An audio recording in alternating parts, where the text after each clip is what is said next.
ඉතින් අද pepper lamp එකක් ගහන්න රෙසිපිය අනිවාර්යෙන් බලන් ඉන්න.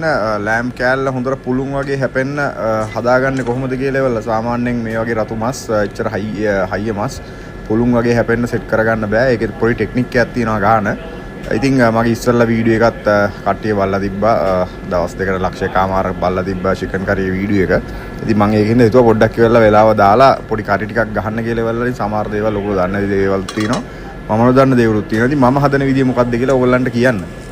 ඉතින් මේ අද බ්ලැක් පෙපර් ලෑම්ප් එකක් ගහන්නේ. ලෑම්ප් කියන්නේ මම පට්ට ආසයි. මේකට පරිප්පුවක් එක සෙට් කරනම බත් එක හොඳට අරලා දාන්න පුළුවන්.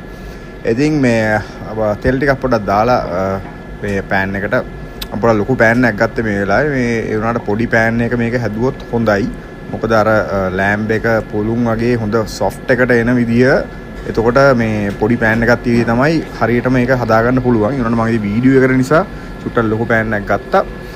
රම්පේ කෑල්ල පොඩ්ඩක් දාලා වේල පහ පෑන් එකේ ඔයිල් ටිකකුත් එක්ක පොඩ්ඩක් රෝස් වෙන්න නැහැ සෝතේ කරගන්න මේ පොඩ්ඩක් ඒ කරගත්තම ඒකෙන් එනවා හොඳ ඇරෝම එකක්.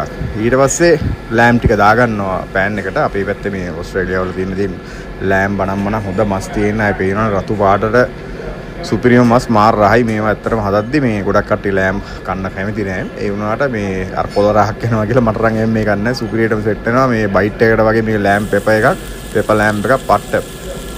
මේ ලෑම්ප් එක පෑන් එකට දාලා ඔය වගේ තෙලේ පොඩ්ඩක් සෝතේ කරගන්න මස් එක දෙපැත්ත. ඊට පස්සේ දාගන්න සුදු ලුණු ටික දාගෙන චුට්ටක් ඒකත් මික්ස් කරගන්න. ඕම ඉතින් විනාඩියක් දෙකක් විතර මික්ස් කරගන්න ඕනේ. සුදු ලුණු ටිකක් දාලා මස් එක පොඩ්ඩක් මේ කුක් වෙනකන් දෙපැත්තම. ඉතින් ඊට පස්සේ ඔයා දාගන්න ඔයා අර කපාගෙන පැත්තකින් තියාගත්ත ලුණු ටික තියෙන්නේ. ඒ ලුණු ටික තමයි ඊට පස්සේ වැටෙන්න ඕනේ. හැබැයි මේක තමයි ටෙක්නික් එක. මං ඉස්සෙල්ලා කියපු ඔයාලා පොඩි පෑන් එකක් පොඩි පොට් එකක් අරගෙන මේක හැදුවා නම් ඔය ලුණු ටික වැටෙන්න ඕනේ වෙලා හරියට මස් ටික උඩින්. ඒ මස් ටික උඩින් වැටුනම ලුණු වල තියෙන ඒ ජූස් එක මේක මේ කුක් වෙද්දි මස් එකට උරනවා. ඕක ගොඩක් ඔය මොරක්කන් රටේ මස් හදද්දි වෙලා යූස් කරන ටෙක්නික් එකක් තමයි මස් එක මෙලෙක් වෙනවා. ඒ ලුණු වල තියෙන ජූස් එකටම උරනවා. try කරලා බලන්න. ඉතින් මේ මම මෙතන වීඩියෝ එක පොඩ්ඩක් ලස්සනට කරන්න ඕන හින්දා තමයි පොඩ්ඩක් ලොකු මේ පෑන් එකක් ගත්තේ. ඉතින් එහෙම වුණාම ගොඩාක් මම මස් එක සොෆ්ට් වෙන්නේ නැහැ ලුණු එකේ සපෝට් එකේ.